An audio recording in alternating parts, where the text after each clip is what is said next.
สวัสดีครับสวัสดีครับครับวันนี้ผมน้ำเอกพาร์ทเนอร์ด้านกฎหมายแรงงานของ Baker McKenzie ครับเราก็อยู่กับ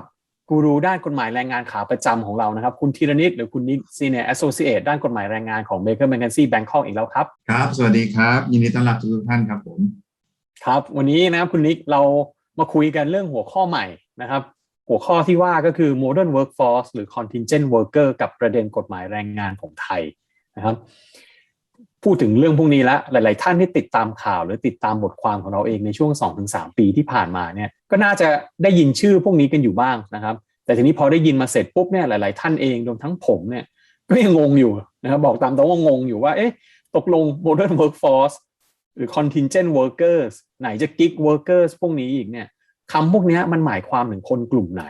นะครับแล้วมันมีความสำคัญกับเรารวมถึงกฎหมายแรงงานไทยยังไงนะครับถ้างั้นคุณนิกครับผมก็คงต้องรบกวนถามก่อนเลยละว่าอะไรอะครับคือ modern workforce contingent workers หรือว่า gig workers ครับครับคือจริงๆแล้วเนี่ยถ้าเราดูในภาพที่เราโชว์อยู่ในสกรีนนะครับเราจะเห็นว่าจริงๆเนี่ยสมัยก่อนเมื่อแต่ไรมาเนี่ยเราก็มีการจ้างแบบดั้งเดิมมาเรื่อยๆก็คือทุกคนก็นั่งอยู่บนโต๊ะทำงานเข้าทำงาน8 โมงเช้าถึง5 โมงเย็นนะครับมีหัวหน้างานนั่งดูเวลาเราทำงานนะครับแล้วก็ทำงานไปเรื่อยๆจนกว่าจะเกษียณเลยนะครับก็เป็นแบบในอดีตที่เราการจ้างแบบดั้งเดิมมาแล้วก็จะมีส่วนที่เรียกว่า modern workforce หรือการจ้างประเภทที่เพิ่งมาคิดค้นกันในช่วง 4-5 ปีที่ผ่านมานี้เองนะครับก็จะมีหลายรูปแบบมากมายนะครับแต่ว่ารายละเอียดของมันก็ลงไปเยอะแยะนะครับแต่ที่อยากจะอธิบายให้ฟังก็คือมันไม่ได้เป็นการจ้างแบบดั้งเดิมทีเดียวนะครับอืมแล้วทีนี้เนี่ยไอ้การจ้าง modern workforce อะไรพวกนี้มันเป็นเรื่องใหม่ไหมครับเนี่ยหรือว่าจริงๆมันมีมาตั้งๆแล้วครับแล้วทำไมเราเพิ่งจะเริ่มได้ยินกันเมื่อเนี่ยช่วง 4-5 ปีเมื่อกี้ที่คุณนิกว่าเองครับ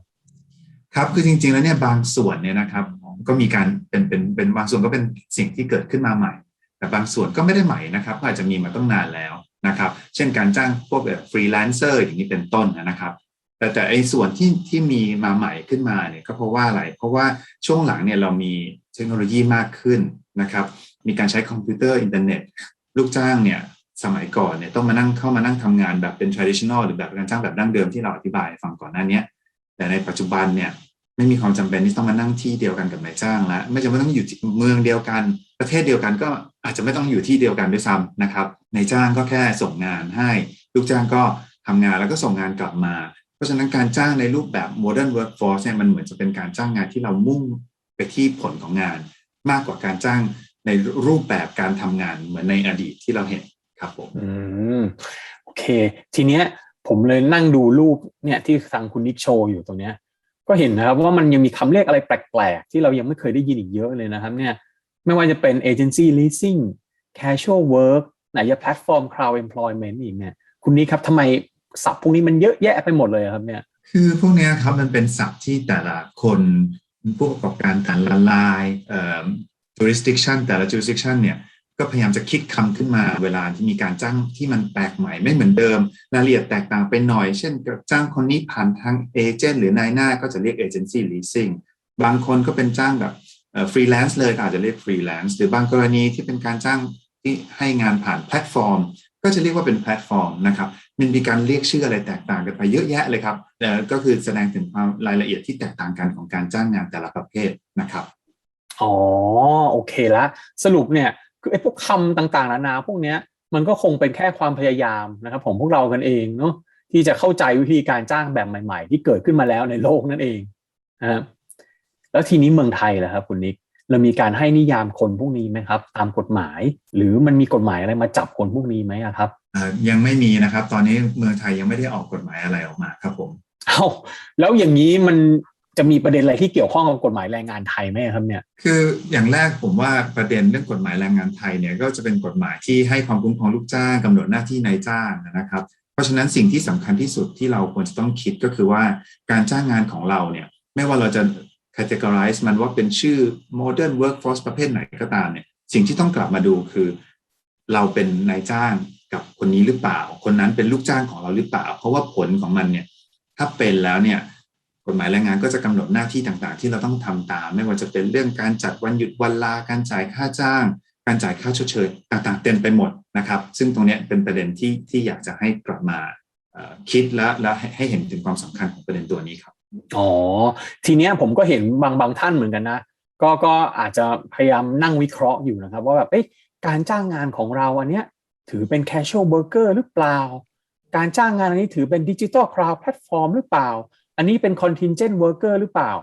อันเนี้ยมันจำเป็นไหมครับที่เราจะต้องมานั่งวิเคราะห์กันแบบนี้ครับคุณนิกคือจริงๆอย่าไปยึดติดกับตัวนิยามของพวก modern workforce อะไร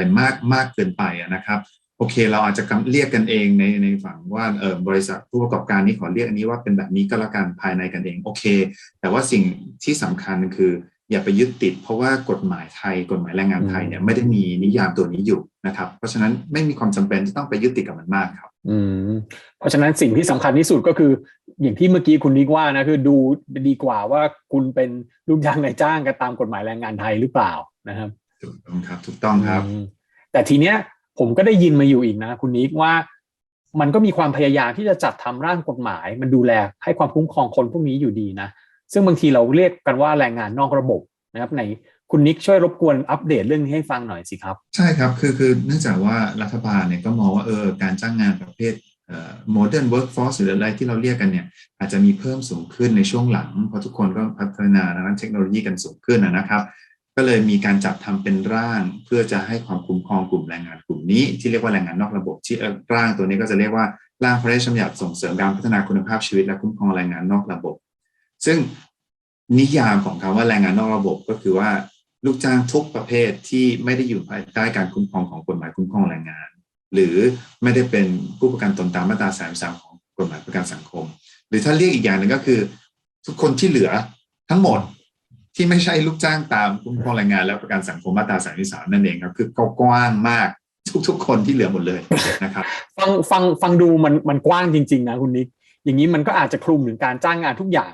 ที่ไม่ใช่การจ้างแรงงานแบบดั้งเดิมหมดเลยนะครับเนี่ยอย่างนี้ยกตัวอย่างนะนี่ผมจ้างช่างแอร์มาล้างแอร์ให้ที่บ้านนะคุณนิกเขาโดนเรียกว่าเป็นแรงงานนอกระบบด้วยไหมครับเนี่ยผมน่าสนใจครับคำถามตรงนี้เพราะว่านิยามอย่างที่ผมเรียนเนี่ยมันกว้างมากมันก็เลยเป็นไปได้ทั้งหมดว่าอาจจะครอบคลุมถึงตัวอย่างที่คุณน้ำเอกเล่าให้ฟังด้วยเหมือนกันนะครับแต่ผมว่ายังไงเนี่ยตัวนี้ยังคงเป็นร่างอยู่นะครับเพราะฉะนั้นเดี๋ยวเราลองติดตามกันดูนิดนึงว่าตัวที่เป็นพระราชบัญญัติออกมาเป็นตัวไฟนอลแล้วเนี่ยมันมีอะไรเพิ่มเติมหรือเปล่าครับโอเคครับแล้วทีนี้เนี่ยร่างกฎหมายอันนี้เนี่ยกำหนดรายละเอียดอะไรไว้ที่น่าสนใจไหมครับคุณนิกเช่นพวกสิทธิประโยชน์ที่เราจะต้องให้แรงงานนอกระบบอะไรอย่างเงี้ยมันมีเขียนไว้ไหมครับคือณปัจจุบันตัวร่างไม่ได้มีลงรายละเอียดนะครับแต่เราก็ expect ได้นะครับว่าตัวร่างเนี่ยจะตัวพระราชบัญญัติที่ออกมาในอนาคตเนี่ยจะมีการกำหนดถึงสิทธิขั้นพื้นฐานต่างๆไม่ว่าจะเป็นเรื่องสภาพการทำงานค่าตอบแทนสิทธิประโยชน์สิทธิในการรวมกลุ่มนะครับก็คงต้องรอนิดนึงแต่ว่าคงน่าจะต้องมีแน่นอนนะครับเพราะว่าจุดประสงค์ของมันคือต้องการให้ความคุ้มครองแรงงานนอกระบบโอเคแล้วทีนี้สถานะของร่างตอนนี้ไปถึงไหนแล้วครับล่าสุดนะครับก่อนหน้านี้ประมาณ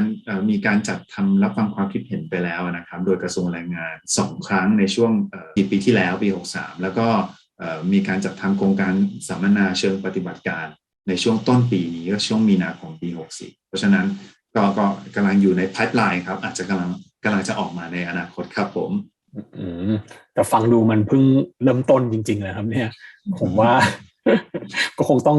องนั่งลุ้นกันต่อไปนะว่าประเด็น modern workforce พวกนี้ในเมืองไทยเราจะมีอัปเดตอะไรต่อนะครับผมยังคิดอยู่เลยว่ามันยังมีประเด็นต่างๆนานาที่ยังติดอยู่ให้น่าชวนคิดอยู่เยอะอยู่เหมือนกันนะครับไม่ว่าจะเป็นว่า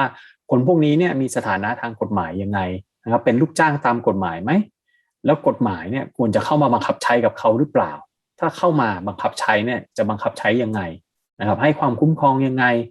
แล้วไหนจะศาลของเราอีกนะครับอย่างศาลแรงงานไทยเนี่ยจะมองคนพวกนี้ยังไงนะครับคือฟังดูเนี่ยถ้าได้ติดตามข่าวเนี่ยผมเห็นทางเมืองนอกเนี่ยไม่ว่าจะเป็นศาลเมืองนอกเองเขาก็เริ่มที่จะดูเรื่องนี้กันมาบ้างแล้วนะครับแต่ของเมืองไทยเราเองเนี่ยคงจะอีกสักพักหนึ่งเลยผมว่าวันนี้ก็พอได้ความรู้ใช้ได้เลยนะครับคุณนิกนะครับก็สมควรแก่เวลาแล้วนะครับผมว่าเรา2 คนก็คงต้องขอบคุณท่านผู้ฟังนะครับและในโอกาสหน้าเราก็จะกลับมาพูดคุยกันอีกในเรื่อง employment ใหม่ๆที่น่าสนใจให้ท่านผู้ฟังกันต่อไปในคราวหน้านะครับยังไงวันนี้ เรา2 คนก็ขอลาไปก่อนนะครับก็สวัสดีครับสวัสดีครับ